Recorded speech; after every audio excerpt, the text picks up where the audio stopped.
Hello and welcome back to your next instalment in a series of videos from Boat Companion. This week the topic is eBay and the eBay question. Now anybody who is looking to buy a boat and is looking to buy a boat, whether that be a sailing boat or a power boat, on a budget is going to turn to eBay, and they're going to have a look on eBay whether they actually buy something from eBay or not. They're still going to flick through eBay. Now, I would say this would be true for a good 80% of people buying a boat in the UK at the moment. It is an excellent tool for research and an excellent tool for understanding prices of boats. What we'll be talking about today is how to use eBay to the best use when looking at buying a boat, the things to look out for, the things to avoid, and the things to do to protect yourself when you are looking at buying a boat through eBay. Right, so there's basically two methods of advertising on eBay. One is the auction type arrangement where you bid to buy a particular, let's just say a particular boat, whether that be a power boat or a sailing yacht. And then there's the classified adverts. Now, the classified adverts are relatively low risk. They're no different really than brokerage adverts. They're no different really than turning to the back of a yachting magazine and looking through the classified ads at the back of a yachting magazine. There is no massive urgency to buy that boat within a few days or a few hours. I mean, that classified ad may well have been there for a good period of time, and you normally find that the classified ad is advertising that boat at its market value. The great thing about the classified ads is you've got time to organise a survey, you've got time to go down to the boat and have a look at it. It's a good way to look at buying a boat, but we're not going to cover that today in this module because it's relatively straightforward. We want to talk about the problems that can be encountered through buying through an auction process such as eBay. Now, the auction process on eBay basically has two ways of selling items on eBay. One is where you bid for an item, and one is where there's a buy it now option on the item.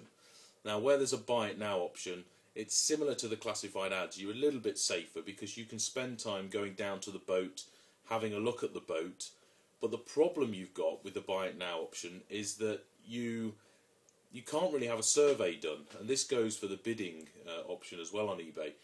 Now the problem is that if you had a survey done and fork out, say, £300-400 to have that survey done, then you could just lose that money because somebody else may well just buy that boat, and you've lost that money. There's no way you can put a contract in place like you can with a normal boat buying process, where you look at the boat, you pay 10% deposit, and then once you pay that 10% deposit, the boat is taken off the market, and then you have the survey done and all that kind of process. You just can't do that. So this is why the buy it now and the bidding process on eBay really is normally used for relatively low value craft. Now, that's not to say that you can't get an absolute bargain on eBay if you're very, very careful, but the most important thing to note, either with buy it now or when you're bidding, is to go and have a look at the boat before you bid. Now, it can look like an absolute bargain, and it can look like it's a no-lose situation.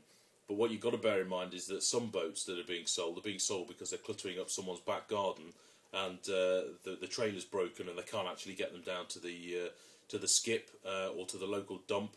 And that it's actually cheaper, a lot cheaper, to put it on eBay, have someone pay 50 quid for that boat, and then have them turn up and have to take it away on their behalf. And what you end up with then is that same boat that was worth less than nothing, sat in their garden because it was a cost associated with getting rid of it, that's now sat in your garden being worth less than nothing.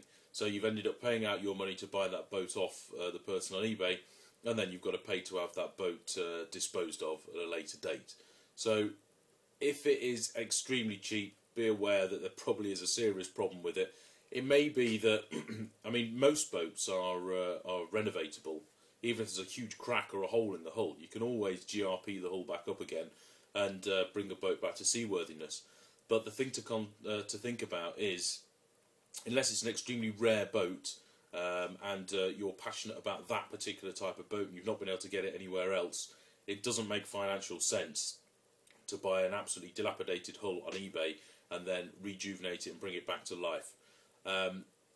Renovation of boats, you are not going to make any money out of it, especially GRP boats. You may do out of wooden boats if it's a classic boat and you can sell it at a premium, but with your average 1970s, 1960s GRP boats that you get on eBay, you will not make any money by buying a hull or a boat that has seen better days and renovating it and then selling it on. It's just not doable unless you get an absolute peach of a boat that is in very, very good condition but is just mucky and everyone else doesn't see what you see in it.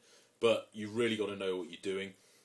You've got to know about every aspect of boat building, really, to be able to make any money, because as soon as you start taking on professional help to renovate that boat, then it's going to cost you, what, £35–40 an hour.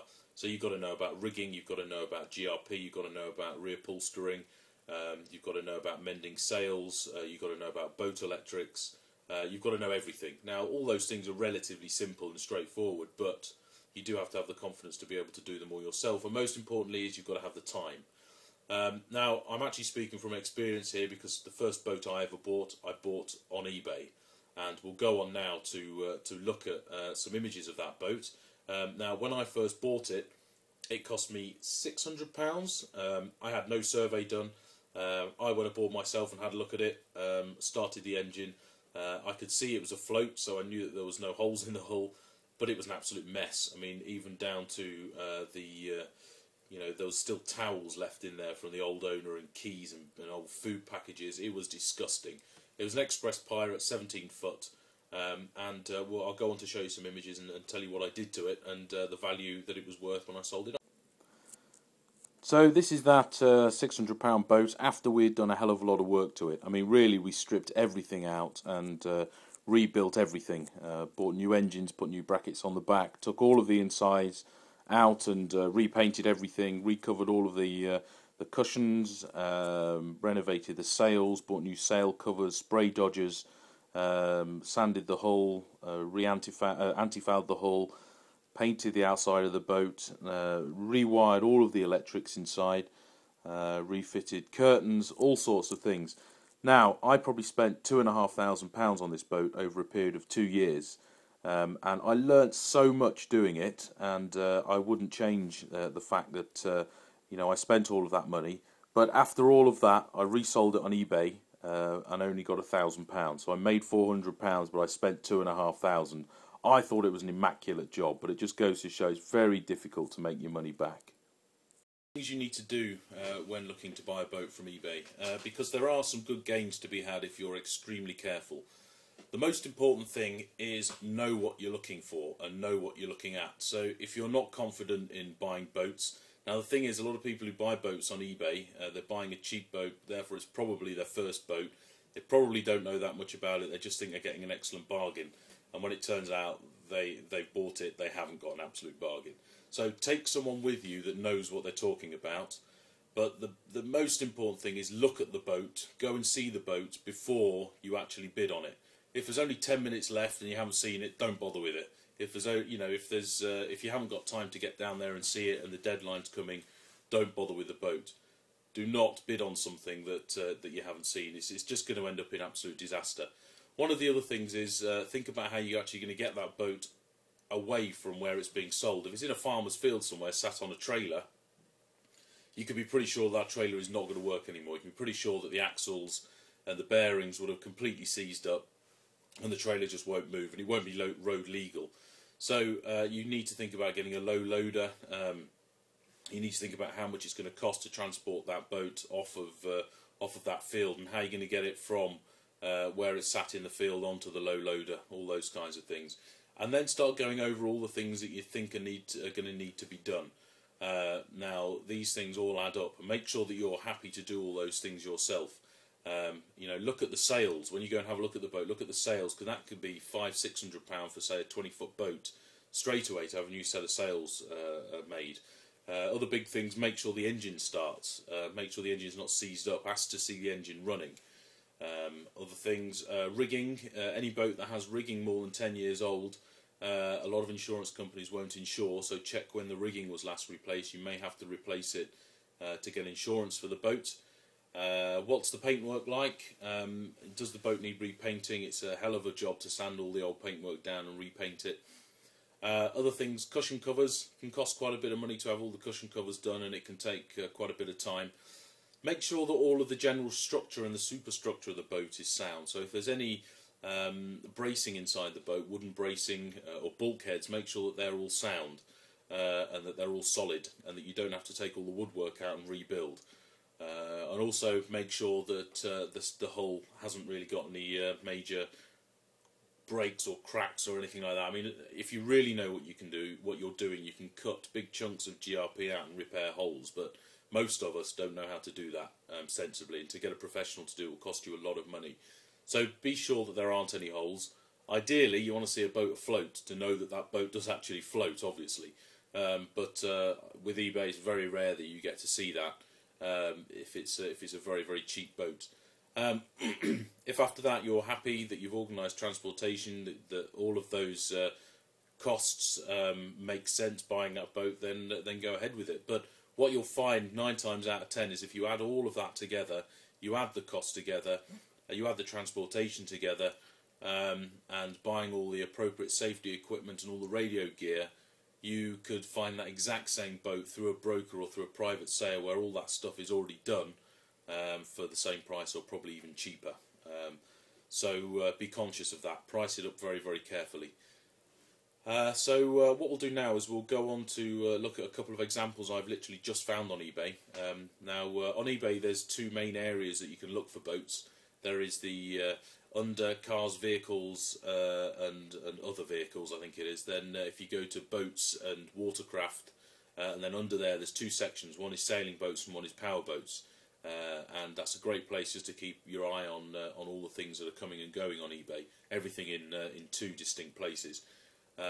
So I've taken a sailing yacht that's on there at the moment. I've taken a power boat, one as a very good example and one as a very bad example. So we'll go on to have a look at those now.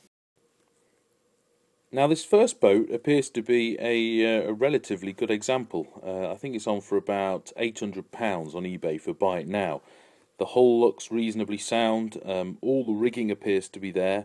Obviously it needs a hell of a lot of TLC, probably needs a good polish, an anti-foul, but this is a good example of a boat just sat in a farmer's field that really needs just some TLC to bring it back to life again. I'd say it's one that's on the edge. If you had plenty of time, you knew what you were doing, then you could probably bring this boat back to life.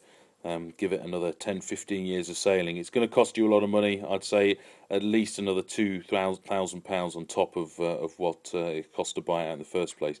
Now this is a very bad example of a boat that is basically just a hunk of junk that somebody is trying to get rid of but doesn't want to pay the fee to have it taken down to a local dump. So be extremely careful with buying a boat like this. Everything's rotten, as you can see. I mean, the GRP hull may be sound, but by the time you put seats in this, by the time you put an engine on and all of the steering and all that kind of thing, and I think they're asking £500 for this as well, it would have been a damn sight cheaper just to go out and buy a similar sort of boat for a lot cheaper. Now, that's it for this week, and I hope that you can join us next week where we'll be talking about clubs and organisations associated with sailing and powerboating.